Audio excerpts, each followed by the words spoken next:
বলি, তাহলে কি হচ্ছে, ওয়াহুয়া মুস্তাগনিন আনিল আরশি ওয়া মা দুনাহু, আরশ এবং এর নিচে যা আছে সব কিছু থেকে তিনি অমুখাপেক্ষী, সব কিছু তিনি অমুখাপেক্ষী। মুহীতুম বিকুল্লি শাইইন, সব কিছুকে তিনি ঘিরে আছেন, কিন্তু কোনো কিছু তাকে ঘিরে, কি দিয়ে ঘিরে আছেন? হাত দিয়ে ঘিরা না, ইলম দিয়ে, বিল ইলমি, সব কিছু। ওয়াসআ কুরসিয়ুস সামাওয়াতি ওয়াল আরদ ওয়া লা ইউহিতুনা বিশাইইন মিন ইলমিহি ওয়া লা ইউহিতুনা বিশাইইন মিন ইলমিহি। তার ইলম, ইলমের আমরা কিছু তার ইলমকে আন্দাজ করতে পারি না, তার ইলম কত বেশি বিশাল, কিন্তু তিনি সব কিছু বিকুল্লি শাইইন মুহীত, সব কিছু তিনি তার ইলমের মাধ্যমে পরিবেষ্টন করে আছেন। এটা বিশ্বাস করতে পারে, তার ইলম দিয়ে আমি আপনি কি করছি, কি করব, কি করেছিলাম, সব কিছু তার পরিবেষ্টন করে আছেন তিনি। আমি আপনি না, শুধু পৃথিবীর প্রত্যেকটি প্রাণী, এমনকি পিঁপড়া পর্যন্ত কি করতেছে, কি করবে এবং কি করেছিল, সবই আল্লাহ তাআলা তার ইলমের মধ্যে ঘিরে আছেন, কোনো কিছুই বাদ যায় না। লা ইয়াযুবু আন রাব্বি মিসকাল যাররাতিন ফিস সামাওয়াতি ওয়ালা ফিল আরদ, আসমান এবং জমিনে আমার রবের জানা থেকে এক জাররা পরিমাণ, জাররা অর্থ পিঁপড়া পরিমাণ, ছোট পিঁপড়াকে জাররা বলা হয়, যে অথবা জাররা এখন আরেক অর্থ করা হয় অ্যাটম পরিমাণ, অ্যাটম অনু পরিমাণ জিনিসও আল্লাহ তাআলার জ্ঞান থেকে কোনো কিছু বাদ যায় না, সব কিছু তিনি তার ঘিরে রেখেছেন। হয়তো বিকুল্লি শাইইন ওয়া ফাওকাহু, এবং তিনি ফাওকাহু অর্থ তিনি ফাওকাল আরশি, তিনি আরশের উপরে। অনেকেই আছে, ইমাম আবু জাফর তাহাবী রহমতুল্লাহ আকীদা পড়ার জন্য ব্যস্ত হয়ে পড়ে, বলে যে কেন অমুকের কিতাব দেয়া হলো, আব্দুল্লাহ জাহাঙ্গীরের কিতাব কেন দেয়া হলো পড়ার জন্য, হ্যাঁ, এই ইমাম তাহাবীর আকীদা দেওয়া হলো না কেন? ইমাম তাহাবীর আকীদা দিত, কিন্তু ব্যাখ্যা করবে কে? ভুল তো আপনি ভুল ব্যাখ্যা করবেন কি করে? যারা যখন এখানে আসে মুহীতুম বিকুল্লি শাইইন, ওয়াটা বাদ দিয়ে দেয়, তখন বলে মুহীতুম বিকুল্লি শাইইন ফাওকাহু, তার উপরে যা আছে সব কিছু দিয়ে সব কিছু তিনি পরিবেশন করে আছেন। আল্লাহর উপরে কিছু আছে? নাউযুবিল্লাহ। মানে ওয়াটা বাদ দিয়ে ইচ্ছা করে আল্লাহতে সব কিছুর উপরে এটাকে অস্বীকার করার জন্য। অথচ ইমাম তাহাবী রহমতুল্লাহ স্পষ্ট বলে দিচ্ছেন যে তিনি সব কিছুকে তার ইলম দিয়ে পরিবেষ্টন করে আছেন, ওয়া ফাওকাহু, এবং তিনি সব কিছুর উপরে আছেন। এটাই তো আমরা বলি, আমরা তো আর কিছু বলি নেই। ইমাম তাহাবীর আকীদাটাকে যদি কোনো ইচ্ছা করে অপব্যাখ্যা করার জন্য ওয়াও বাদ দিয়ে দেয়, এবার ওয়া নাই দেখেন, ওয়া আছে কিনা আমরা পড়ে দেখতে পারেন, যে কোনো বইতে কোনো ওয়া আছে, ইচ্ছা করে পড়ানোর সময় ওয়াটা বাদ দিয়ে দেয়, যেন আল্লাহ তাআলাকে সব কিছুর উপরে বলতে না হয়, যেমন আল্লাহ তাআলাকে তারা সব কিছুর ভিতরে বলে। নাউযুবিল্লাহ। আশ্চর্য জিনিস হচ্ছে, আল্লাহ তাআলা যে আরশের উপরে, এটা কিন্তু আগেকার সমস্ত ইমামরা বলতেন, এবং এই ব্যাপারে কোনো তাদের মতভেদ ছিল না, এই ব্যাপারে মতভেদ করছিল জাহমিয়ারা শুধুমাত্র বলেছিল, এবং মুতাজিলারা বলেছিল। এরপরে আর এমনকি যারা এখন আশারী মাতুরিদি বলে যে দাবি করে, এদের ইমামরা এটা অস্বীকার করতো না। ঘটনাচক্রে ধীরে ধীরে এটা এমন অবস্থা পৌঁছে গেছে যে কোনো আকীদা পরিবর্তন হয়ে যাবার, এরাও আবার ঘুরে ফিরে জাহমিয়াদের আকীদা নিয়ে নিছে যে আল্লাহ সব জায়গাতে। আবার এরা সব জায়গাতে বলে কারা? দুই গোষ্ঠী আছে, যারা জাহমিয়ারা দুই ভাগে বিভক্ত। একদল যারা কালাম শাস্ত্রবিদ্যারা আক্রান্ত, কালাম শাস্ত্র পড়ছে, ওরা বলে যে লা খারিজাল আলম ওয়ালা দাখিলাহ, আল্লাহ কিছু ভিতরেও নাই বাইরেও নাই। আচ্ছা, যেই জিনিস কোথাও নাই, ভিতরে বাইরে নাই, এটা কি আছে? বুঝছেন কথাটা? এতে করে মূলত আল্লাহকে অস্বীকার করবে। এরা কারা? এরা হচ্ছে কালাম শাস্ত্রবিদরা, যারা এদের মধ্যে আশারী মাতুরিদির মধ্যে কালাম শাস্ত্রবিদরা, আর তাদের মধ্যে যারা সুফি যারা মানে যারা সুফিবাদী বিশ্বাসী, ওরা বলে সব জায়গাতে। মানে কেন? ওরা চিন্তা ভাবনা করে যে আল্লাহ তো আবাদত করে সুফিরা, তো আবাদত করতে গেলে তখন চিন্তা ভাবনা করছে বাইরেও নাই ভিতরে নাই, তো নাই হয়ে গেছে। তো সঙ্গে সঙ্গে বলছে না, আল্লাহ সব জায়গাতে আছে। কিন্তু যদি একটু যদি কোরআন সুন্নাহর দিকে তাকাতে, তাহলে বলতে পারতো না আল্লাহ সব জায়গাতে না, আল্লাহ কোথায়? তিনি আরশের উপরে। সহজে যাইতে পারতো, সহজে না যাই এখন এই দুই গ্রুপ আছে। এই জন্য জাহমিয়ারা দুই ভাগে বিভক্ত, জাহমিয়া মুতাকাল্লিমা, জাহমিয়া সুফিয়া। সুফিরা বলে সব জায়গায়, আর যারা মুতাকাল্লিম বলে এটা বলে ভিতরে নয় বাইরে কোথাও নেই, আল্লাহ নাই, মানে আল্লাহ হয়ে গেছে। তো এরা নাউযুবিল্লাহ, এরকম অবস্থা। আবার বললো যে হ্যাঁ, তিনি একটার অস্তিত্ব আছে, তো কোথায় আছে এটা আবার বলা যাবে না, ইঙ্গিত করা যাবে না, আগে যেখানে আছে সেখানেই ছিল। হ্যাঁ, এটা কিরকম? যদি আপনি বলেন যে তিনি আল্লাহ আছেন, তবে যেরকম তেরকম, তাহলে কিছুই হলো না। মানে যে আপনি তো আছেন, আবার অস্বীকার করতেছেন যে লা দাখিলাল আলম ওয়া লা খারিজাহু, সৃষ্টির ভিতরেও না, সৃষ্টির বাইরেও না, তো এখন কোথায়? তাহলে নাই হয়ে গেল।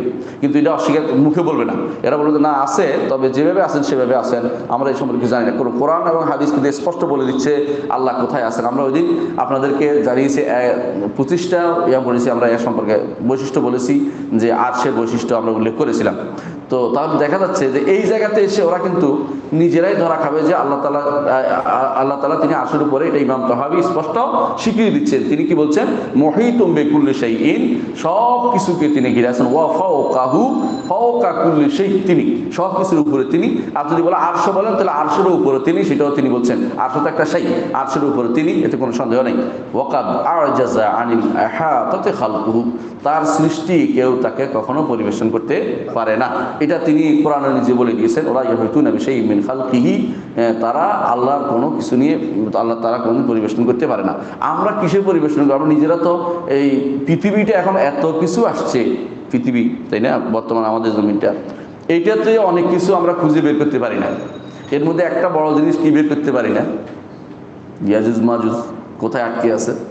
হ্যাঁ, অনেকে বলে যে যদি থাকে তাহলে পাই না কেন? পাইলে তো কিয়ামত হয়ে যাবে রে ভাই। আল্লাহ তো এটা আটকে রাখছে এই জন্য আপনি যেন না পান। আপনি যেদিন পাবেন সেদিন তো কিয়ামত হয়ে যাবে, কারণ বেড়ে যাবে এগুলি যদি বের করতে পারেন। এর আগেই এগুলি বের আল্লাহ তাআলা আপনার রহমত দয়া করে আপনাকে খুঁজে দিচ্ছে না। আপনি এখন বেশি মনে করতেছেন যে অমুক দেশের লোকেরা, হ্যাঁ, ইউরোপ আমেরিকা ওরা তো বিশাল কি অনেক এতে অনেক আগে গেছে কিসে, প্রযুক্তিতে, এত প্রযুক্তি, এত কিছু সূক্ষ্মতে সূক্ষ্ম বের করছে, খুঁজে পায় না কেন? খুঁজে অনেক কিছুই তো পায় না। অনেক কিছু মানুষ যখন অনেক বাইরে দুনিয়া খুঁজে আসে, পরে দেখে তো পকেটের মধ্যে আসে, দেখতে পায় না। অনেক কিছু মানুষ এরকম করে যে কী হয়েছে, খুঁজতেছে দুনিয়া খুঁজে, পরে দেখে তো পকেটে, তো এরকম হয়। তো সুতরাং আপনি যদি কোনো আরশ কুরসি আর ইয়াজুজ মাজুজ না পান, এর তো নাই, এটা না, এটা না, না এটা না, এর তো এটা না। তো এই জন্য আর এখানে যেটা বলা হচ্ছে যে আল্লাহ তাআলার এই যে সৃষ্টি জগৎ পুরোটা এহাতা করার ক্ষমতা আমাদের কারোই নেই। সৃষ্টি জগৎ তো ক্ষমতা দূরের কথা, আমরা এই পৃথিবীর অনেক জায়গায় আমরা এখনো যাইতে পারিনি। যদি আপনি বিমানে উঠেন দেখবেন যে পৃথিবীর প্রায়, আমার মনে হয় না, শতকরা 20% মানুষ আবাদি জমি আছে। বেশিরভাগ আপনি বিমানে উঠে দেখবেন যতজন শুধু কেবল খালি জায়গা রয়েছে, সামান্য কিছু জায়গাতে মানুষ বসতি আছে, পুরো পৃথিবীতে খালি জায়গা। আর যদি সৌদি আরব রবুল খালি নামে একটা জায়গায় আছে, অর্থাৎ পুরো অর্ধেকের 4/4 4/4 এক ভাগ খালি, কিছুই নেই, ওখানে মানুষ যায় না, এরকম সারা বিশ্বের অনেক জায়গাতে। তাহলে আপনি সব কিছু এই পৃথিবীর চোখের সামনে পরিবেশন করতে পারেন না, তাহলে আল্লাহ তাআলা সৃষ্টি পুরোটা পরিবেশন করার প্রশ্নই আসে না। তাহলে এই জন্য আমরা আল্লাহ তাআলা সৃষ্টিকে কখনো পরিবেশন করতে পারবো না। এটাই হচ্ছে ইমাম তাহাবী রহমতুল্লাহ আলাইহির বক্তব্য। আমরা এখন কুরসি সম্পর্কে কিছু আলোচনা করতে চাই। তার আগে আমরা গত পর্বে যেখানে থেমেছিলাম সেখানে আলোচনা করতে, সেটা হচ্ছে আমরা কিছু গুরুত্বপূর্ণ বলেছিলাম যে আরশের কিছু সিফাত, আরশের কিছু সিফাত বলেছিলাম, আরশের বৈশিষ্ট্য বলেছিলাম। তার মধ্যে আজকে কয়েকটা বৈশিষ্ট্য বলে বাকি আলোচনাটা করব। 1 নম্বর হচ্ছে, আমরা বলেছিলাম সর্বশেষ বলেছিলাম যে আল্লাহ সবচেয়ে নিকটতম সৃষ্টি হচ্ছে আরশ। নিকটতম সৃষ্টি কেন? নিকট বলা যাবে, নিকট বলা যাবে। অনেকের কাছে আশারি মাতুরিদিরা নিকট বললে বলছে হ্যাঁ আল্লাহ কিন্তু জায়গা করে ফেলবে। তা আমরা হাসরের দিন আল্লাহকে দেখবো কিনা? দেখবো। জান্নাতে গেলে আল্লাহ দেখবো কিনা? দেখবো। তো এটা কি দূর থেকে নাকি? আল্লাহ তাআলা হাদিসে আছে, রাসূলুল্লাহ সাল্লাল্লাহু আলাইহি ওয়াসাল্লাম বলেছেন হাসরের দিন আল্লাহ তাআলা কোনো কোনো বান্দাকে কাছে ডাকবেন, কাছে ডেকে তার থেকে জিজ্ঞাসা করবেন তুমি এটা করছো কিনা, এটা করছো কিনা? বলে হ্যাঁ করছি। তো সাতারতুহা লাকা ফিদ দুনিয়া ওয়া আনা আস্তুরু আল আন, দুনিয়াতে গোপন করছিলাম, যাও আজকেও পার করে দিলাম। সুবহানাল্লাহ। তাহলে কাছে ডাকবেন কিনা? কাছে ডাকবেন। এখন তো কাছে ডাকাটা ওদের কাছে নিষিদ্ধ। তো কাছে ডাকলে তো তাহলে তো সত্তা হয়ে গেল, সত্তা হয়ে গেলে তো সৃষ্টি হয়ে গেল, সৃষ্টি না আমার কাছে ডাকেন। আচ্ছা এই ধরনের হয়ে গেল দাবি করতে করতে আপনি কোরআন সুন্নাহকে অস্বীকার করবেন, এটা কোন ধরনের কথা? আল্লাহ তাআলা যেভাবে ইচ্ছা সেভাবে বান্দা নিকটবর্তী হন, এটাকে অস্বীকার করার কোনো জো নাই, অস্বীকার করতে পারবেন না। সেভাবে আরশ হচ্ছে আল্লাহ তাআলা যখন কথা বলেন, আমরা হাদিসে পড়েছি, আল্লাহ তাআলা যখন কথা বলেন প্রথম কারা শোনে? নিঃসন্দেহে তার কারা শোনে? আরশ বহনকারীরা। ইসরাফিল আরশ বহনকারী একজন ফেরেশতা, ইসরাফিল আরশ বহনকারী একজন ফেরেশতা, আপনারা জানেন সেটা। এবং তিনি এই আরশের দিকে তাক করে আছেন, মুখে সিংহা নিয়ে। কি জন্য? কখন ফু নির্দেশ দিবে তখন ফু দিয়ে দিবেন। এটা এই জন্য রাসূলুল্লাহ সাল্লাল্লাহু আলাইহি ওয়াসাল্লাম বলেছেন, একজন সাহাবী জিজ্ঞাসা করলেন যে ইয়া রাসূলুল্লাহ আপনি দেখি খুব আনন্দ অনুভব করছেন না। কীভাবে আনন্দ অনুভব করবো?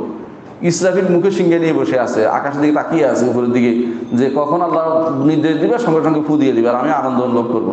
মানে এটা রাসূলুল্লাহ সাল্লাল্লাহু আলাইহি ওয়াসাল্লাম আল্লাহকে ভয় করে, যে বেশি আল্লাহকে বেশি জানে সে আল্লাহকে বেশি ভয় করে, এটারই প্রমাণ। তো এই জিবরিল ইসরাফিল আলাইহিস সালাতু ওয়াসসালাম তিনি আরশের বহনকারী একজন, এরকম আরশের বহনকারী আরও আছে। কোরআন কারীমে আল্লাহ তাআলা বলছেন ওয়া ইয়াহমিলু আরশা রাব্বিকা ফাওকাহুম ইয়াওমাইদিন তামানিয়া, সেদিন আরশ বহন করবে 8 দিন 8 জন, সেদিন আরশ বহন, সেদিন কোন দিন? কিয়ামতের দিন। কিয়ামতের দিন আরশ বহন করবে 8 জন। এই আরশ বহনকারী ফেরেশতা 8 জন, এখন তো 4 জন, এই ব্যাপারে সরাসরি কোনো হাদিস নাই। আমরা শুধুমাত্র বলে থাকি, বিভিন্ন গল্প বিভিন্ন কাহিনীতে আসছে এবং কোনো কোনো কবিতাতেও আসছে, কবিতা আসছে, সাহাবীদের কবিতা আসছে, কিন্তু হাদিস হিসেবে আসে নাই, যেহেতু আমরা এই জন্য বলি না। আমাদের মনে আছে একবার আমি মসজিদ নববীতে আমার ওস্তাদকে জিজ্ঞাসা করেছিলাম, শেখ আব্দুল মোহসেন আব্বাদকে, যে আরশ বহনকারী ফেরেশতা কয়জন? তিনি বলছেন 8 জন। তাই আমরা যেটা তো কিয়ামত দিন, এখন কি ভিন্ন আছে নাকি আমার তো জানা নেই, মানে উনি এত স্বাভাবিকভাবে বলে থাকি আমার তো জানা নেই, মানে আমি যে মানে আরেকটা বলাই ওনা যে এটা হয় না, মানে সত্যটাই বলেছেন না আমার কাছে আর জানা নেই, আমার কাছে 8টা জানা আছে, সহজে বলে দিন এটা। কারণ কোরআন আয়াত অনুসারে ওই ইয়াহমিলু আরশা রাব্বিকা ফাওকাহুম ইয়াওমাইদিন তামানিয়া, সেদিন 8 জন আল্লাহ 8 ফেরেশতা আল্লাহ তাআলা আরশ বহন করবেন। এই ফেরেশতাদের বিভিন্ন সূরত বিভিন্ন হাদিসে আসছে, এই ফেরেশতাদের সূরত আসছে, কেউ কোনোটা এই সূরত কোনোটা এই সূরত, কিন্তু সবই ফেরেশতা ছাড়া অন্য কিছু নয়। কেউ যদি মনে না করে যে ছাগলে, কেউ কেউ মনে করেন পৃথিবীতে ভূমিকম্প হলে যে এরকম করছে ছাগলের মাথা দিয়ে পৃথিবীতে নাড়া দিছে, এই জাতীয় জিনিস যেন বিশ্বাস না করি আমরা। এগুলি হচ্ছে গল্প গুজব ছাড়া কিছুই নয়, এগুলি শরীয়তের অংশ নয়, এগুলো যেন বিশ্বাস না করি আমরা, কেমন? আচ্ছা, তো আল্লাহর সবচেয়ে নিকটতম সৃষ্টি যা বলছিলাম, এটা হচ্ছে কি? আরশ নিঃসন্দেহে, এবং হাদিসে আছে, আপনারা জানেন এই হাদিসটি ইমাম মুসলিম বর্ণনা করেছেন, যে আল্লাহ তাআলা যখন কোনো কথা বলেন বা সিদ্ধান্ত নেন, তখন তার হামালাতুল আরশ, যারা আরশ বহনকারী, তারা তাসবিহ পাঠ করতে থাকে। তারপর তাদের আসমানে প্রথম তাদের সাথে লাগানো যে আসমান, আরশের সাথে কাছাকাছি কোন আসমান? এটা 7ম আসমান। তারা তাসবিহ পাঠ করে, এই তাসবিহ প্রথম আমাদের নিকটতম আসমানে পৌঁছে যায়, এরপরে এই হামালাতুল আরশ যারা নিচে আসমানে আছে, আরশের নিচে, এরা জিজ্ঞাসা করে কি রব কি বলছেন? কাদের জিজ্ঞাসা করে? আরশ বহনকারী জিজ্ঞাসা করেন, মাদা ক্বালা রাব্বুকুম, তোমাদের রব কি বলেছেন? ফায়ুখবিরুনহুম মাদা ক্বাল, তখন তারা বলে যে এই নির্দেশ দিছে।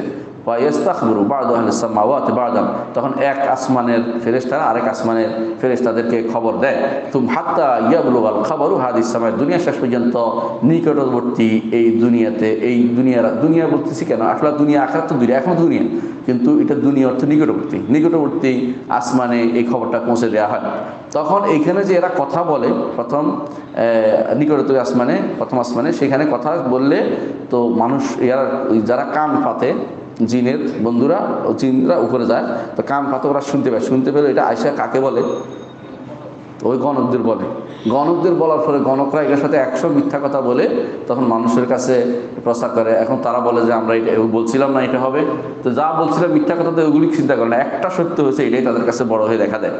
এটা রাসূলুল্লাহ সাল্লাল্লাহু আলাইহি ওয়াসাল্লাম উল্লেখ করেছেন, সহিহ মুসলিমের 2229 নম্বর হাদিস। সহিহ না, দেখছেন তো আল্লাহ তাআলা নিকটবর্তী ফেরেশতা, এর জায়গা কারা? তার আরশ হচ্ছে সবচেয়ে নিকটবর্তী সৃষ্টি, এবং তার বহনকারীরা হচ্ছে সবচেয়ে কাছে। এদেরকে কুরুবিয়ন, কাদেরকে কোনো বর্ণায় আসছে কুরুবিয়ন, তবে সরাসরি কোনো হাদিসের নসে কুরুবিয়ন শব্দটি পাইনি। আমরা কুরুবিয়ন নামে এদেরকে বলা হয়, এদেরকে নিকটবর্তী হিসাবে।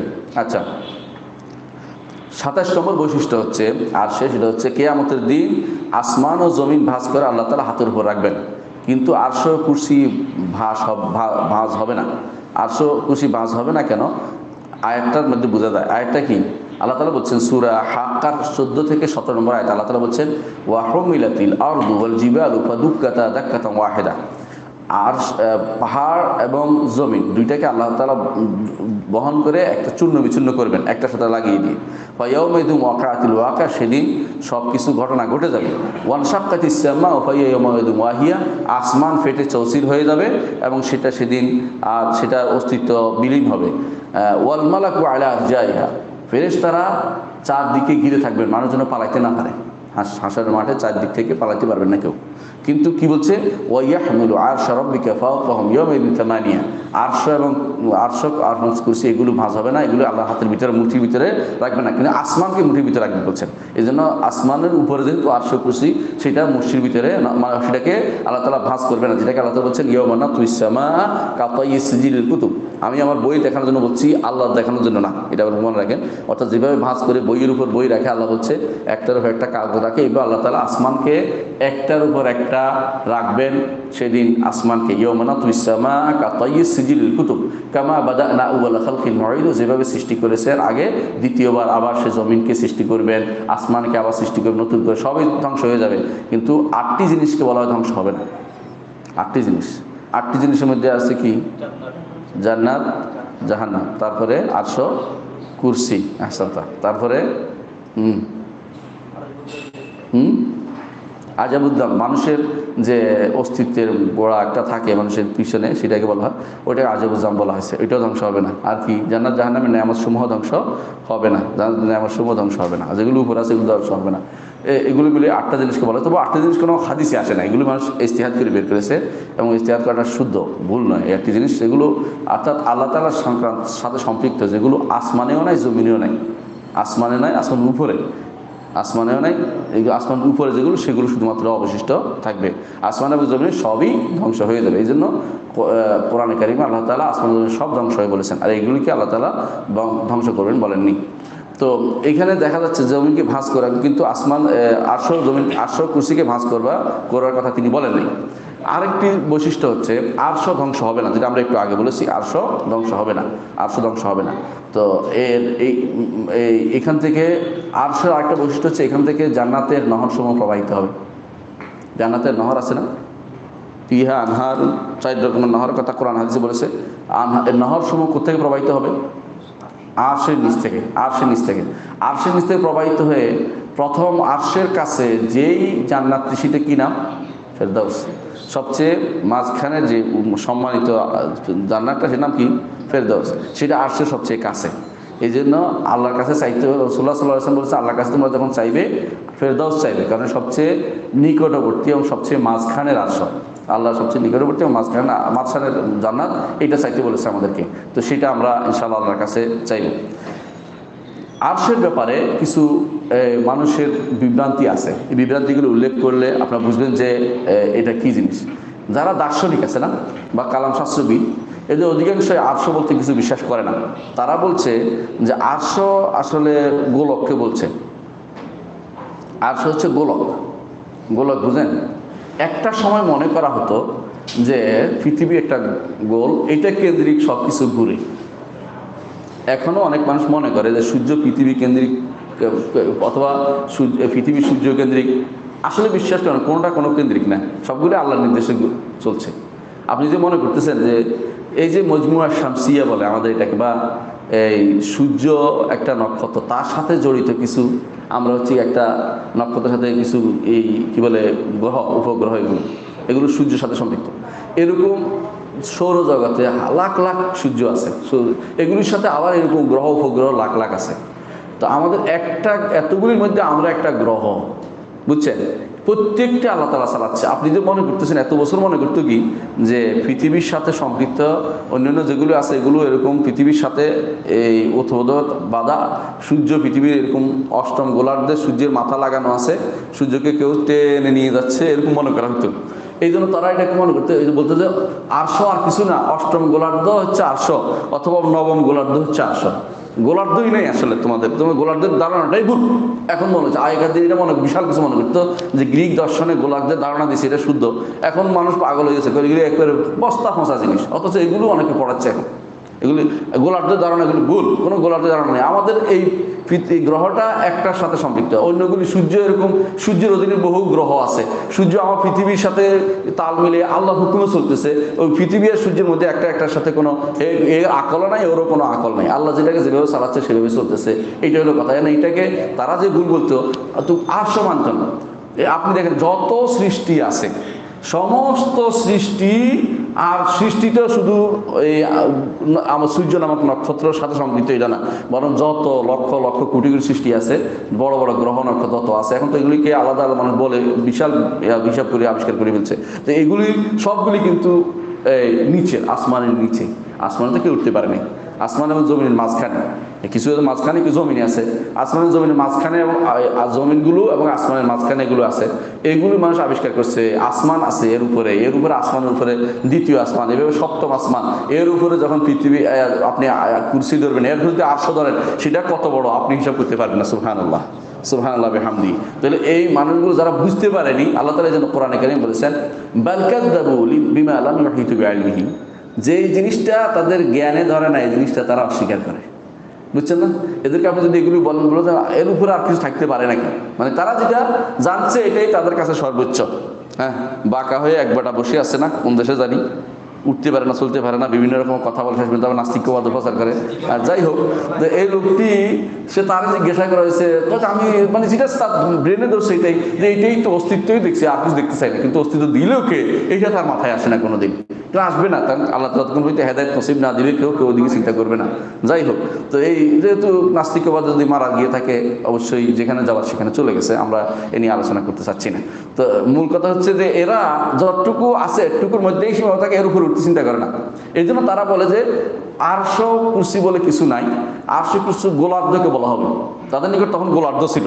তো দার্শনিকদের এই গোলার্ধ একটা হাস্যকর কথা, এটা হাস্যকর কথা, কারণ তাদের নিকট গোলার্ধ, যে গোলার্ধ, গোলার্ধের মধ্যে কোনো ফাঁক নাই, যেহেতু এগুলি দিয়ে একটা বেষ্টনী দিয়ে রাখছে আমাদেরকে। কিন্তু এটা তো আসলে আপনার কথার কথা, যে ফাঁক নাই, কিন্তু এটা আসলে কি, এই গোলার্ধের অস্তিত্বই তো আসলে নাই।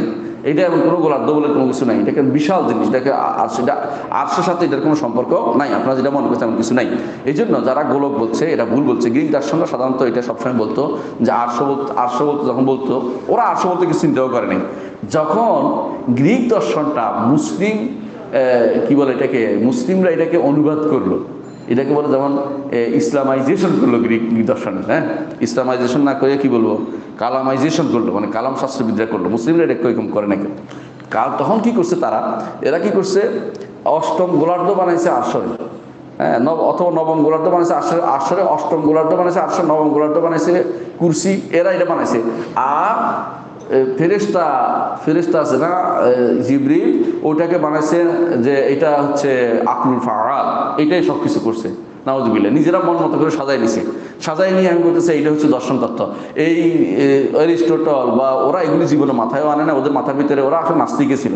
ওরা অ্যারিস্টটল কোনোদিনেই সে স্রষ্টায় বিশ্বাসী ছিল না। তার গুরু যে ছিল প্লেটো, এবং তাদের গুরু ছিল সক্রেটিস, ওরা নাস্তিক ছিল না, ওরা কিছুটা ছিল, তবু মুশরিক ছিল, শিরিক করতো, কিন্তু নাস্তিক ছিল না। কিন্তু অ্যারিস্টটল পুরাই নাস্তিক ছিল। তো অথচ অ্যারিস্টটলের নাস্তিক্যবাদটা অনুবাদ করে কারা আনছে জানেন? আনছে ফারাবি, ইবনে সিনা, কিন্দি, এগুলি আনছে, আইনে অনুবাদ করছে। অনুবাদ করে নাম দিছে শেফা তো নয়, শিফার তো আরোগ্য, শেফা তো নয়, এটা রোগ, মানে শিফা নাম দিছে, বইয়ের নাম দিছে।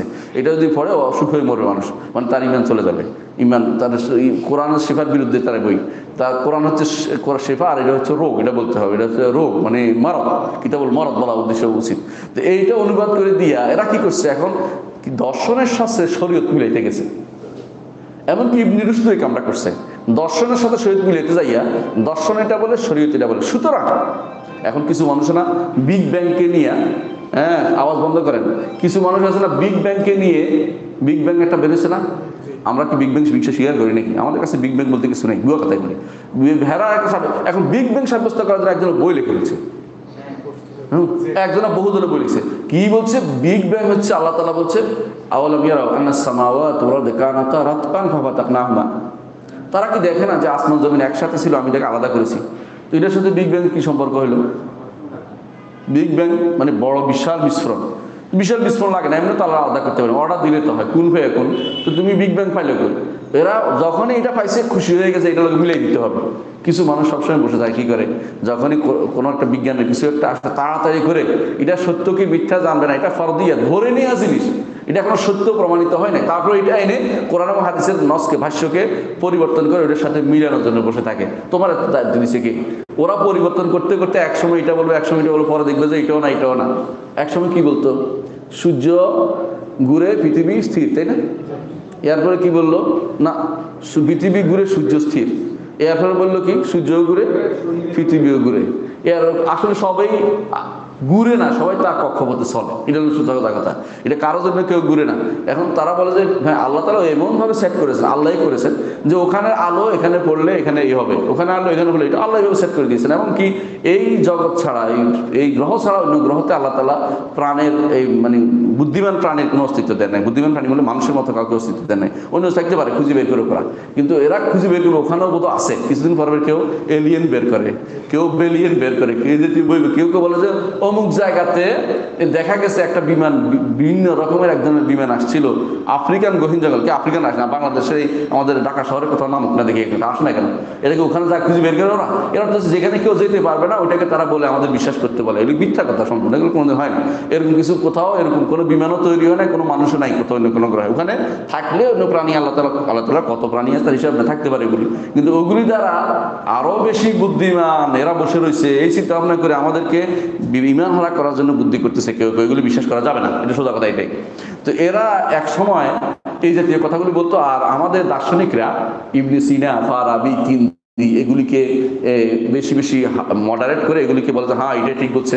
তো বলতেছে যেহেতু গোলার্ধ আছে, গোলার্ধ আর কিছু না, ওই যে কুরসি বলছে ওইটা, তারপরে তাহলে দ্বিতীয় এরপরে গোলার্ধ, নবম গোলার্ধ আর কিছু না, এটা হলো আরশ হচ্ছে এটা, এরপরেরটা কি, এরপরেরটা হচ্ছে জিবরিল, এই জাতীয় কথাবার্তা বানাই তারা দিচ্ছে। অথচ ইবনে তাইমিয়া রাহমাতুল্লাহ আলাইহি বলেন যে এই লোকটি অর্থাৎ কে, এরিস্টটল কখনো আল্লাহর নামও মুখে আনে নাই, ওই আরশও বলে নাই, কুরসিও বলে নাই। তো এগুলি কে বলছে, এই বানাই এগুলি কে বলছে, এগুলি বলছে ইবনে সিনা, কিন্দি আর ফারাবি। অথচ আমার দেশে কিছু মানুষ আছে হ্যাঁ বই লিখে ফেলে ইবনে সিনা, ফারাবি, কিন্দি এটা হলো ইসলামের দার্শনিক। কি কামে লাগে আমার দার্শন তখন দিয়ে? ওইটা ইসলামের কোনো কাজেই লাগে না, ওইটা দিয়ে কোনো উপকারই হয়নি, ইসলামের ক্ষতি হয়েছে শুধুমাত্র। বানাই কথা বলছে। এদের দ্বারা যে উপকার হয়েছে ইবনে সিনা দ্বারা, ওই ডাক্তারি শাস্ত্রে উপকারটা হয়েছে। এটা ছাড়া ওই ডাক্তারি শাস্ত্রে তিনি থাকুক, আমার এই ইসলামের মধ্যে কিছু কিছু না নিয়ে আসুক। ঠিক ওই কিন্দি বা ফারাবি এদের দ্বারা, এদের কেউ কেউ ইয়া করছে কিন্দির ওই এই ইসলামী রাজনীতি হ্যাঁ, ফারাবির আছিল একটা রাজনীতি, যে এমন একটা দেশ হইতে হবে যেখানে কোনো শাসক নাই। এটা হাস্যকর না? কোনো শাসকের কোন দেশ আছে নাকি এরকম? কোনো শাসক নেই, একজন হলেও একজন অর্ডার দিয়ে থাকতে হয়, নাহলে পৃথিবীতে একটা যেখানে কোনো শাসক নাই সেখানে প্রত্যেকে শাসন করবে, প্রত্যেকে শাসন করলে এটা একটা হজবল অবস্থা তৈরি হবে। এইটাকে মানুষ হচ্ছে কি ফারাবির এমন দর্শন, যে দর্শন এটাকে খুব প্রিয়, জনপ্রিয়, এটা কোনদিন বাস্তবায়িত হয় না, হবেও না, কেমন পর্যন্ত হবে না। এটা শুধুমাত্র এদের ভিতরে কিছু মানুষ আছে একটা গবেট মার্ক একটা দিলে খুব ভালো করে খায়। এটা হচ্ছে দর্শনদের, কিছু দার্শনিকদের প্রত্যেকটা চিন্তা এরকম উল্টাপাল্টা, এগুলি তারা খুব খায়। কোরআন এবং সুন্নাহর বাইরের দর্শনের কথা তাদের কাছে ভালো লাগে, এগুলি কখনো গ্রহণযোগ্য জিনিস নয়। সুতরাং এটাই কথা যে এদের এই গোলক ধাঁধা বলা যে আরশ হচ্ছে এটা গোলক, এগুলির কথা বিশ্বাস করা যাবে না, এগুলো কোরআন সুন্নাহর বাইরের কথা। আর এটা হচ্ছে দার্শনিকদের কথা। আর কালাম শাস্ত্রবিদরা কি বলছে? কালাম শাস্ত্রবিদেরা এরা আসছে। কালাম শাস্ত্রবিদ কারা? হ্যাঁ, দার্শনিক বলছি না, এতক্ষণ দার্শনিক বলছি। কালাম শাস্ত্রবিদ কারা? কে কে আছে? রাজি, গাজালি, আহসানতা। তারপরে এদের সাথে আরো আছে তারপর শাহরাস্তানি, মানে কালাম শাস্ত্রবিদের মুতাজিলারা, আশায়রারা, মাতুরিদিরা, সোজা তাইটাই আশায়রি, মাতুরিদি এবং এই মুতাজিলা, এই তিন দলকে ওরা নিজেরাই বলে কালাম শাস্ত্রবিদ। আমাদের দোষ নাই। এই কালাম শাস্ত্রবিদেরা তারা আসছে, তারা এখন বলছে যে না এটা তো দেখি কোনোভাবে মিলানো যাচ্ছে না, গোলকের সাথে মিলানো যায় না, গোলকের সাথে মিলানো। তখন বলে যে আসলে এখানে আল্লাহ তাআলা আরশ বলতে ক্ষমতা বুঝেছে, আল্লাহ তাআলা আরশ বলতে ক্ষমতা বুঝেছে, আল্লাহর ক্ষমতা। আচ্ছা, আল্লাহর ক্ষমতা যদি হয় তাহলে আল্লাহর ক্ষমতা বহন করে কেউ? আল্লাহর ক্ষমতা কাছের কাছে কিছু আছে, এতগুলো যে বৈশিষ্ট্য বর্ণনা করলাম, 27টা 28টা বৈশিষ্ট্য বর্ণনা করলাম, এগুলি ক্ষমতার সাথে মিলে, তো এটা কীভাবে আপনি বললেন? তখন বলে যে এগুলি তো খবর ওয়াহেদ। তখন যদি বলে খবর ওয়াহেদ, হাদিস কোরআনও তো আছে, কোরআন তো মুতাওয়াতির, এটা কি করবেন? বলে এগুলি তাওয়িল, বাবু তাওয়িল মাফতুহু ইলা ইয়াউমিল কিয়ামা, কিয়ামত পর্যন্ত তাওয়িলের দরজা খোলা আছে, অসুবিধাকে আমরা তাওয়িল করবো। আচ্ছা, এত তাওয়িল করছেন কেন? আপনি সরাসরি মেনে নেন না? কয় না, এটা মানলে তো আল্লাহ কিছু করছেন সাব্যস্ত হয়ে যায়। আল্লাহ কিছু করলে তো আল্লাহ নতুন হয়ে গেলেন, আল্লাহ নতুন হওয়া যাবে না, আল্লাহকে কাদিম রাখতে হবে।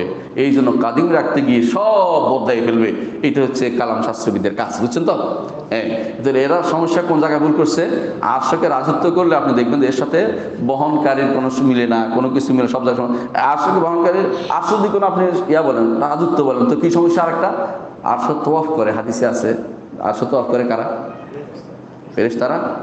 ফেরেশতারা তওয়াফ করে। ফেরেশতারা আল্লাহর কাছে দাঁড়ায় কিভাবে? আমরা যেভাবে সালাতে দাঁড়াই, হাদিসে আসছে সেভাবে আসছে। আরশ রাজত্ব কিভাবে দাঁড়াবে সেটা, রাজত্বের কি দাঁড়ানো সেটা বলেন, কোনোভাবেই মিলে না। কিয়ামতের দিন বহন করবে কি করে রাজত্বরে? বেহুদা কথা নয়। ক্ষমতারে কিভাবে বহন করবে? রাজত্ব কি শরীরী জিনিস নাকি যে রাজত্বের পা আছে?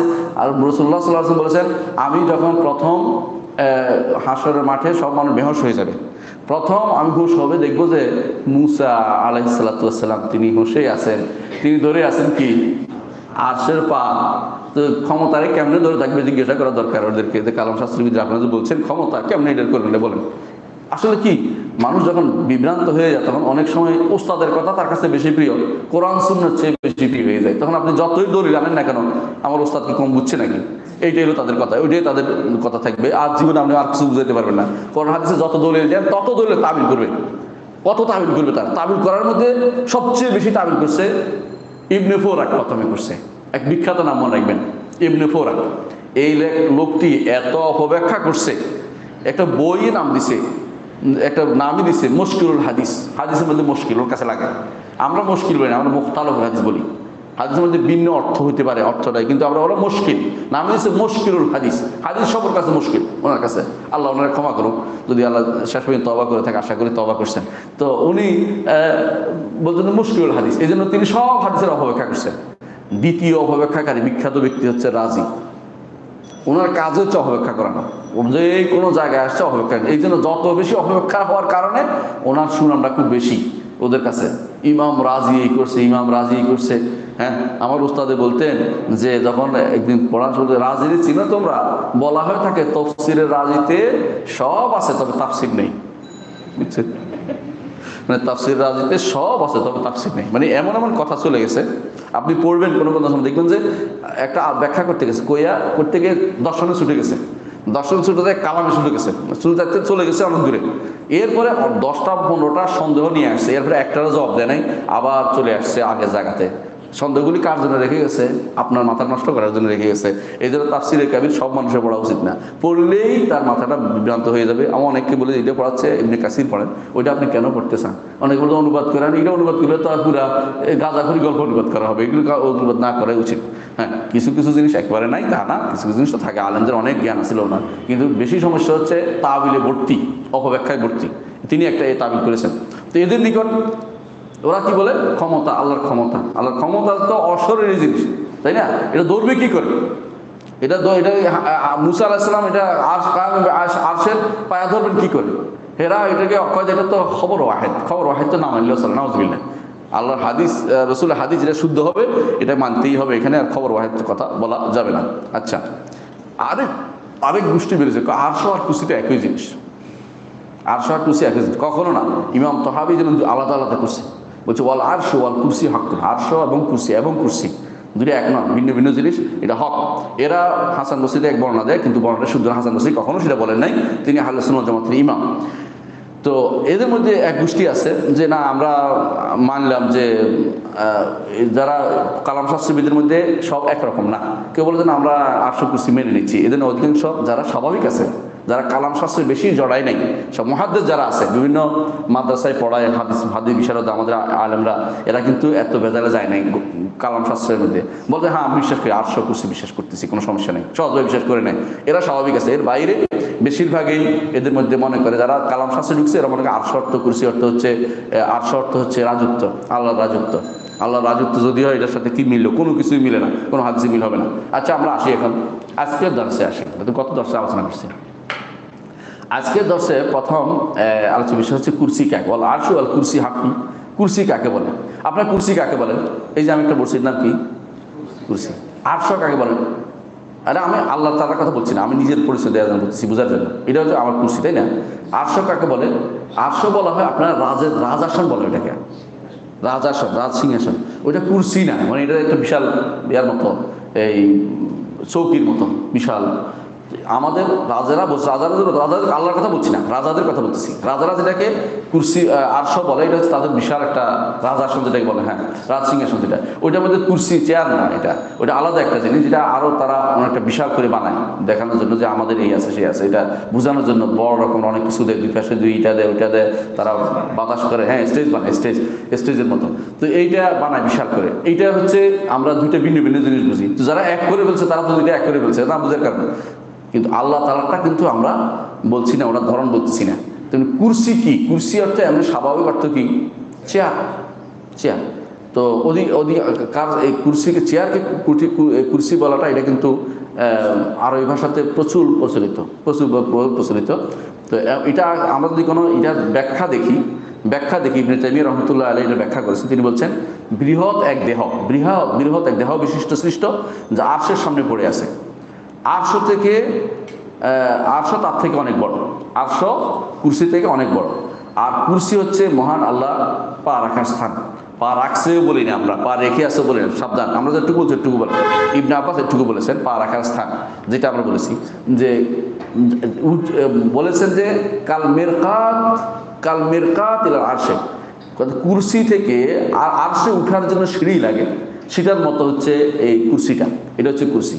তো এই কুরসি এমন এক সৃষ্টি, আল্লাহ তাআলা কোরআনে বলেছেন, ওয়াসিআ কুরসি সম্পর্কে কি বলছেন, ওয়াসিআ কুরসিয়ুহু আস-সামাওয়াতি ওয়াল আরদ। সামাওয়াত ওয়াল আরদ, আসমান এবং জমিন বলতে কতটুকু, বিশাল, মানে সবই। কারণ আপনি বুঝেন যে আসমান এবং জমিন অর্থ হলো নিচে যা আছে, আসমান এর মাঝখানে জমিন যা আছে সব কিছু তার কুরসিতে জায়গা হয়। এটা হাদিস আমরা শুনবো, এটা বৈশিষ্ট্য আমরা শুনলে বুঝতে পারবো।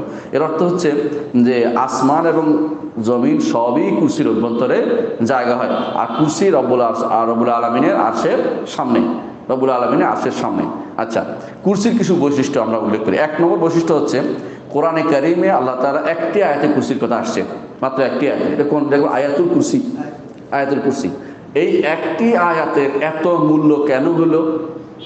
যেই কারণে কোরআনের সবচেয়ে বড় আয়াত বলা হয়েছে না। এমনি যদি আপনি ইয়াতে গণেন, এই আয়াতের মাপকাঠি দেখুন, তাহলে আয়াতুদ দাইন সবচেয়ে বড় হবে। ইয়া আইয়ুহাল্লাযীনা আমানু ইযা তাদায়ানতুম বিদাইন ইলা আজালিন মুসাম্মা, এক পৃষ্ঠা পুরা এই আয়াতটা। কিন্তু আল্লাহ তাআলা এই আয়াতুল কুরসি দিয়েছেন। রাসূলুল্লাহ সাল্লাল্লাহু আলাইহি ওয়াসাল্লাম বলেছেন আয়াতুল কুরসি হচ্ছে কোরআনের সবচেয়ে বড় আয়াত। কেন বড় আয়াত হলো জানেন? কুরসির আলোচনা আছে, এটা তো কুরসি তো বিশাল, এই জন্য।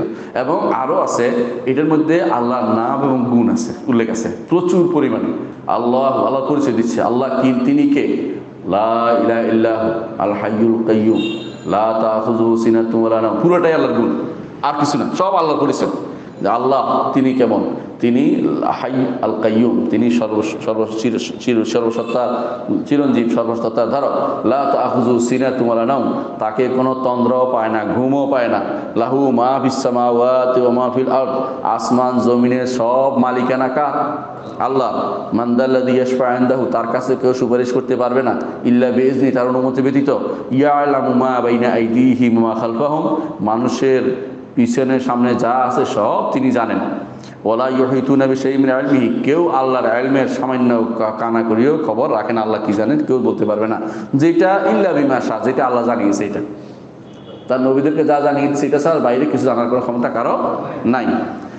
ওয়াসিআ কুরসিয়ুহুস সামাওয়াতি ওয়াল আরদ, সামাওয়াতি ওয়াল আরদ, আসমান জমিন সবই তার কুরসিতে জায়গা হয়, একটা বিশাল। এই জন্য এটা প্রথম বৈশিষ্ট্য হচ্ছে আসমান এবং জমিন এত বড় হওয়া সত্ত্বেও, এত বড় কই আপনি এখনো ধারণা করতে পারেন নাই, কত কিছু সৃষ্টি এখনো সব সৃষ্টি বের করতে পারে নাই। এখনো নাসাওয়ালারা বসে রয়েছে লাগাইয়া যে বের করবে কোথায় কোথায় নতুন কোনো গ্রহ নক্ষত্র খুঁজে বের করতেছে, কোনো তারপরেও খুঁজে পেচ্ছে না। এই সবই ওয়াসিআ কুরসি, এগুলি সব আরো কত কিছু আছে আল্লাহ জানে। এগুলো তো শুধু জমিন, এর মাঝখানে জমিন এবং আসমানের মাঝখানে অংশ, আসমান থেকে উঠতেই পারে নাই, সে সব তো আসমান, এগুলি সবই তার কুরসির ভিতরে জায়গা হয়। ওয়ালা ইয়াউদু হিফযুহুমা ওয়াল আলিয়্যুল আযীম, এগুলি হেফজ করতে, সংরক্ষণ করতে আল্লাহর কোনো কষ্ট হয় না। তিনি আলী, সব কিছুর উপরে, আযীম, সবচেয়ে বড় তিনি। সুতরাং এই রব্বুল আলামিন তিনি তার পরিচয় এই আয়াতে দিয়েছেন বলেই এই আয়াত হচ্ছে সবচেয়ে বড় আয়াত। সবচেয়ে বড় আয়াত। সুতরাং দেখা গেল যে এই আয়াতটি এই আয়াতটি সম্পর্কে রাসূলুল্লাহ সাল্লাল্লাহু আলাইহি ওয়াসাল্লাম যে হাদিসটি বলেছেন সেটা আমরা এখন পড়ি, তাতে বুঝতে পারবেন। উবাই ইবনে কাব রাদিয়াল্লাহু আনহু, উবাই ইবনে কাব রাদিয়াল্লাহু আনহু তিনি একদিন তাকে রাসূলুল্লাহ সাল্লাল্লাহু আলাইহি ওয়াসাল্লাম তাকে বললেন, আবুল মুনজির, ওনার লকব ছিল, কুনিয়াত ছিল, এটা আবুল মুনজির কুনিয়াত ছিল। আবুল মুনজির, তুমি কি জানো আল্লাহর কিতাবের মধ্যে সবচেয়ে বড় আয়াত কোনটি? তখন তিনি বললেন যে আল্লাহ তার রসুল জানে, আল্লাহ তার রসুল জানে। তখন বলবেন এটা যখন ওই সময়, এখন আমরা আল্লাহ রসুল ও আলম বলবো না এটা, কারণ আল্লাহ রসুল আলম তো আমাদের কেউ প্রশ্ন করতেছে না, এখন জিজ্ঞাসা করলে আমরা কি বলতো আল্লাহ আলম বলতে হবে, কারণ রসুল আলমের অংশ যদি জানতেন আমাদের জানাইতেন। এখন বলতে হবে আমাদের কেউ জানে কিছু, বলতে হবে কি আল্লাহ আলম, আল্লাহ জানে, যদি না জানি বলতে হবে আল্লাহ আলম। এখন আর আল্লাহ রসুল আলম বলা যাবে না, বুঝছেন তো? এটা তখনকার দিন সাহাবায়ে কেরামের জন্য খাস ছিল, কারণ তখন ওহী নাজিলের সময় ছিল, এখন রসুল জানাতে চাচ্ছেন এই জন্য আল্লাহ রসুল আলম। কিন্তু আমাদের কাছে এখন কি বলতে হবে? আল্লাহ আলম, আল্লাহ আলম বলতে হবে। কিছু না জানলে কি বলতে হবে? আল্লাহ আলম, আল্লাহ বেশি জানে। আচ্ছা, ক্বালা ইয়া আবুল মুনজির, তিনি রাসূলুল্লাহ সাল্লাল্লাহু আলাইহি ওয়াসাল্লাম তখন বললেন যে তুমি কি জানো যে কোন আয়াত আল্লাহর কিতাবে সবচেয়ে বড়? তিনি আবার বললেন যে না। তখন তিনি রাসূলুল্লাহ জানিয়ে দিলেন আল্লাহু লা ইলাহা ইল্লাল হাইয়ুল কাইয়্যুম। এইটা কে বললেন? না, রাসূলুল্লাহ সাল্লাল্লাহু আলাইহি ওয়াসাল্লাম বলেন না, উবাই ইবনে কাব বলছেন। তিনি বলছেন যে আমার কাছে মনে হচ্ছে এটা। রাসূলুল্লাহ সাল্লাল্লাহু আলাইহি ওয়াসাল্লাম মানে যখন জিজ্ঞাসা করলেন তুমি কি জানো কিনা, বলে আমার মনে হয় এটা। তিনি আলহামদুলিল্লাহ, ওই সময়ে যে সমস্ত কিছু হবে মনে রাখবেন এগুলি কোনো কেয়াস করে বলা জিনিস না, আল্লাহ তাআলা তাদের অন্তরে ঢেলে দিয়েছেন, এটা হলো বিশ্বাস করতে হবে। এটা হলো কি জন্য? তাশরীর যুগ বলে এটাকে, শরীয়ত প্রবর্তনের যুগ। শরীয়ত প্রবর্তনের যুগ, শরীয়ত প্রবর্তনের যুগে যা যা হয়েছে এটার উপরে কেয়াস করে এখন নতুন করে বানানো যাবে না, যে আমার অন্তরে ডাইলে দিচ্ছে আমি বলে দিচ্ছি এটা, আমি এটা স্বপ্নে দেখছি এটা বলে এগুলো কাজ হবে না, এগুলো চলবে না। এখন এটা ওই সময়ের যুগে কাজে লাগবে, ওই সময় স্বপ্নটাও কাজে লাগবে, কিন্তু তাশরীর যুগ এটা।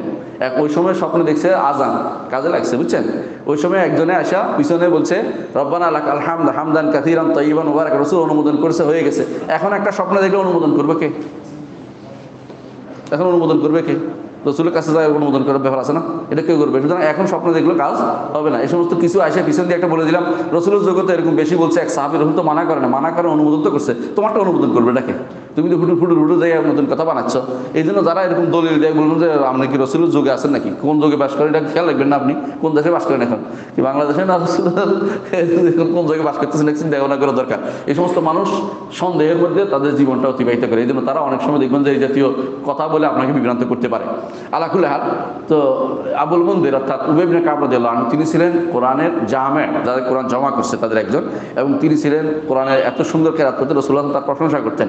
তো উবাই ইবনে কাব রাদিয়াল্লাহু আনহু বললেন যে আল্লাহু লা ইলাহা ইল্লাল হাইয়ুল কাইয়্যুম, মানে বললেন আল্লাহ তাআলা তার অন্তরে ঢেলে দিলেন। তিনি উত্তর দিলেন, রাসূলুল্লাহ সাল্লাল্লাহু আলাইহি ওয়াসাল্লাম তার অন্তরের মধ্যে হাত দিয়ে বললেন যে লিয়াহনিকাল ইলমু ইয়া আবুল মুনজির, আবুল মুনজির ইলম যেন তোমার জন্য আনন্দ প্রদানকারী হয়, অর্থাৎ তোমার অন্তরের ভিতরে ইলম আল্লাহ ঢেলে দেয়। আলহামদুলিল্লাহ, দোয়া করে দিলেন।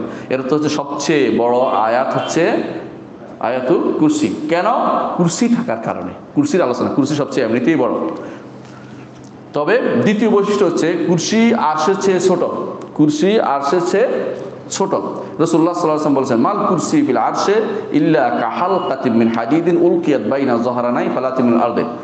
কুরসির সামনে, আরশের সামনে কুরসি হচ্ছে যেন একটা লোহার রিং আছে না, আংটা, যেমন দরজার মধ্যে আংটা লাগায় না, আংটা লাগায় না তালা লাগানোর জন্য, এরকম একটা আংটা, এরকম একটা আংটা পড়ে আছে, বিশাল ভূমিতে একটা আংটা পড়ে আছে। কুরসি কত আরশ কত বড়, কুরসি একটা আংটার মতো, সেটার তুলনায় বিশাল মরুভূমিতে একটা আংটা পড়ে আছে। আসলে খুঁজে দেবো অর্ধ কঠিন। সেই বিশাল মরুভূমিতে একটা আংটা যেরকম পড়ে আছে, আরশের সামনে কুরসি এরকম একটা পড়ে আছে। আর এই কুরসিতে আসমান জমিন সব জায়গা হয়ে যায়, সুবহানাল্লাহ, মানে এতগুলো জায়গা হয়ে যায় এই আংটার ভিতরে, এতগুলো জায়গা হয়। আচ্ছা, এটা এই হাদিসটি বর্ণনা করেছেন ইমাম ইবনে জারীর তাবারী রাহমাতুল্লাহ আলাইহি, ইবনে আবি শাইবা কিতাবুল আশা বর্ণনা করেছেন সহিহ সনদে। আরেকটি হাদিসে ইবনে মাসউদ রাদিয়াল্লাহু আনহু বলেন বাইনাস সামাইস সাবিআ ওয়া বাইনাল কুরসি 500 আম, সপ্তম আসমান থেকে কুরসি পর্যন্ত দূরত্ব হচ্ছে 500 বছরের। তখনকার দিনে 500 বছরের দূরত্ব আল্লাহই জানে কত বড়। 500 বছর তখন মানুষ সাধারণত কত সফর করতে পারতো, এটাই দূরত্ব, এটা হিসাব করে নিচ্ছে 500 বছরের। 500 বছর চললে যতটুকু যাওয়া যায় এতটুকু দূরত্ব ধরছে, কিভাবে গেলে এটা কিন্তু বলে নাই। সুতরাং আমরা কত দূরত্ব এটা কিন্তু ঠিক করে মাপতেও পারবো না। ওয়াবাইনাল কুরসি ইলাল মা'i 500 আম, আর কুরসি এবং আরশের নিচে পানি আছে, এটা বুঝতে 500 বছরের দূরত্ব সেখানে বুঝতে।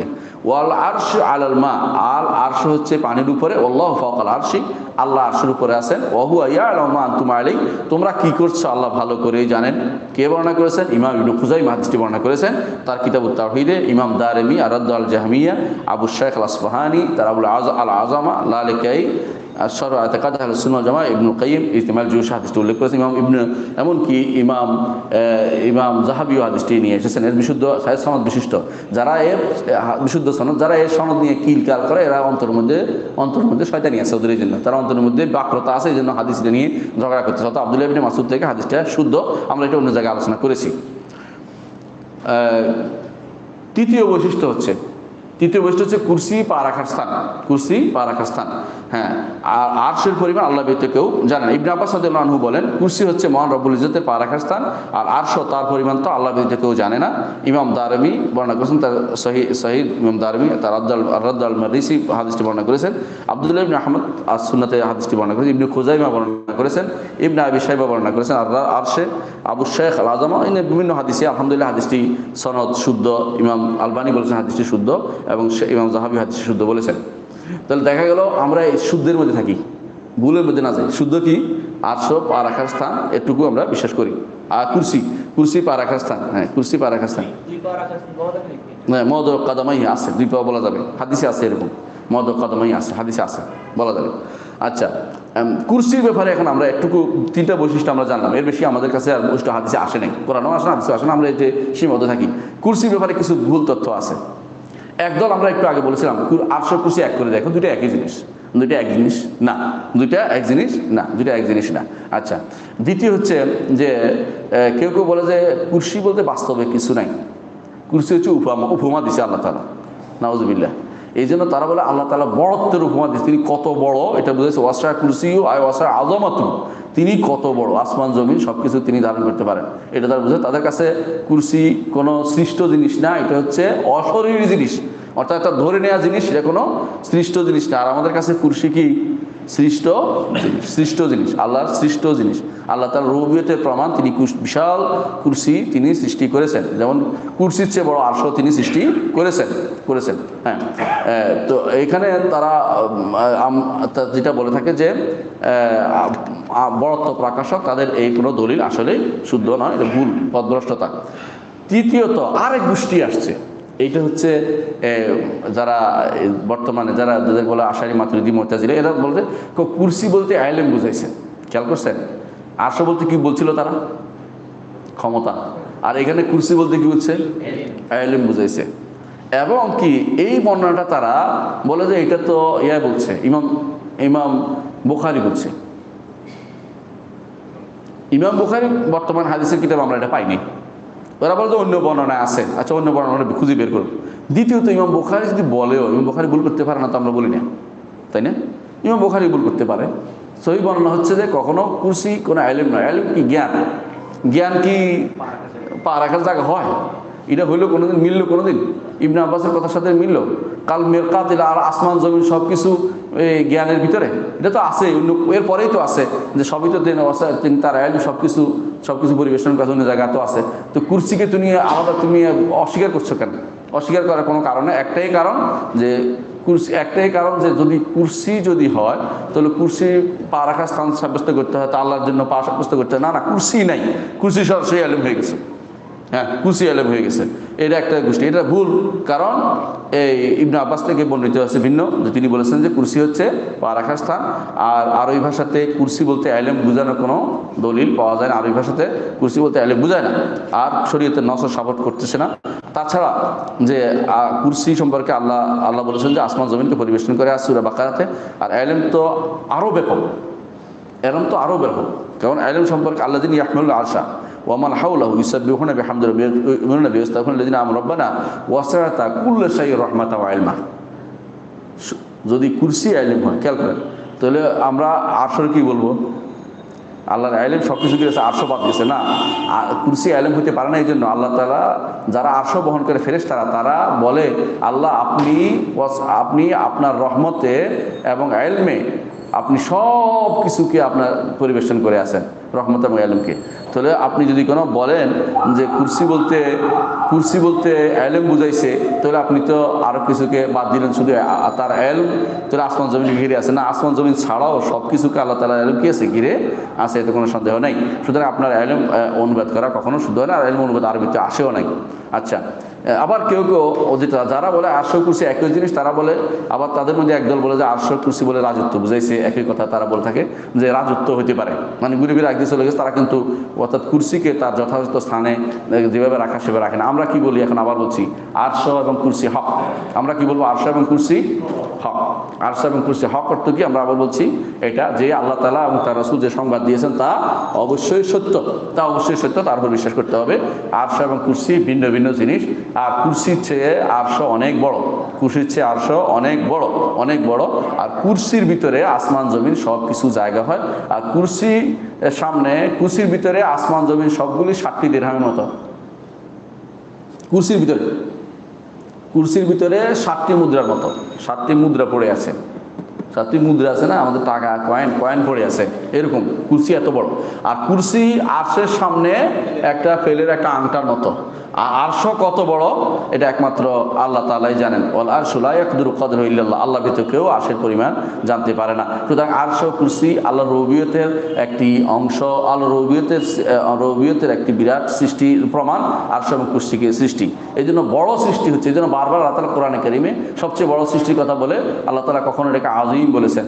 হ্যাঁ, হুয়া রব্বুল আরশিল আযীম, আরশ সবচেয়ে বড়টা, বড় সৃষ্টি, এটা বড় সৃষ্টি। অথচ যারা আল্লাহ তাআলা যারা আরশ এবং কুরসিকে সাব্যস্ত করে না, তা আল্লাহর রুবুবিয়তকে যথাযথভাবে তারা সাব্যস্ত করছে না, তাদের তাওহীদের রুবুবিয়তে তাদের সমস্যা আছে। বুঝাতে পারছি? আলহামদুলিল্লাহ। আমরা এরপরে আলোচনায় যাব যে ওয়ার রুইয়াতু হাক্কুন লি আহলিল জান্নাতি বিগাইরি ইহাতাতিন ওয়ালা কাইফিয়া, আল্লাহকে দেখা এটা হক, যথাযথ। আল্লাহকে দেখার বিষয়টি যথাযথ, আল্লাহকে দেখবে প্রত্যেকটি রুইয়াত হক, দেখবে জান্নাতীরা তাকে দেখতে পাবে, জান্নাতীরা তাকে দেখতে পাবে, এটা দেখাটা হক। হক মানে কি, আবারও বলছি, এটা যেহেতু আকীদার বিষয়, খবর, সংবাদ যেটা দেওয়া হয়েছে কোরআন এবং সুন্নাতে, এটা সত্য, এটা হচ্ছে হক। আর যদি মাসালা হইতো, ফিকহের মাসালা হইতো, সেটাও মানে সালাত আমল হইতো, অর্থাৎ শরীয় হইতো, সেটা হয়তো ইনসাফপূর্ণ হইতো। কিন্তু এটা হচ্ছে আকীদার বিষয়, যেহেতু আমরা হক মানে বুঝাবো যে সত্য বলেছেন আল্লাহ এবং তার রাসূল, যা বলেছেন তা সত্য। তো আর রুইয়াতু হাক্কুন, আল্লাহকে দেখাটা হক। আল্লাহকে দেখবে, আল্লাহকে কোথায় দেখবে? কিয়ামতের দিন। আহসানতা, জান্নাতীরা দেখবে, সবার আগে জান্নাতীরা দেখবে। কিন্তু জান্নাতীরা দেখবে হাশরের মাঠেও তো আল্লাহকে দেখবে না?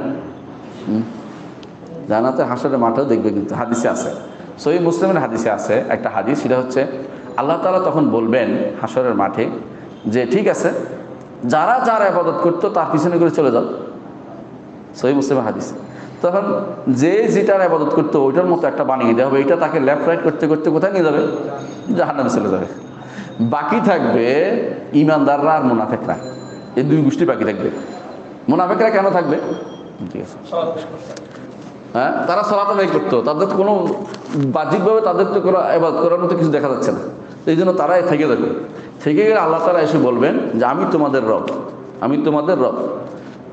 তো ঈমানদাররা বলে না, আপনি আমাদের মানে হাশরের মাঠে আসছে আল্লাহ তাআলা, তাদের প্রথমে তো আল্লাহ তাদের দেখে নাই কোনোদিন, তো বলে যে না, আপনি আমাদের রব, আমরা কীভাবে বুঝবো?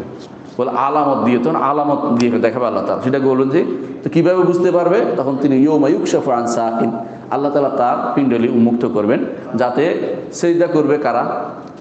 মুমিনরা। আর মুনাফিকরা পিঠ হয়ে যাবে কিসের মতো? সিংহের মতো। কাসায়াসিল বাকার, গরুর সিংহের মতো। গরুর সিং যতই আপনি বাঁকা করেন, বাঁকা হয় না, অর্থাৎ তার পিঠ বাঁকা হবে না। যারা আল্লাহর জন্য সিজদা করে না তাদের পিঠ বাঁকা হবে না। এরপরের ঘটনা আলোচনা করবো ইনশাআল্লাহ। আজকের মতো এখানেই সমাপ্ত রাখি। সুবহানাকাল্লাহু ওয়া বিহামদিকা আশহাদু আল্লা ইলাহা ইল্লা আনতা আস্তাগফিরুকা ওয়া আতুবু ইলাইক। যেহেতু আমাদের অনেক প্রশ্ন আছে, এগুলো উত্তর দিব আর ইনশাআল্লাহ সময় শেষ হয়ে আসছে।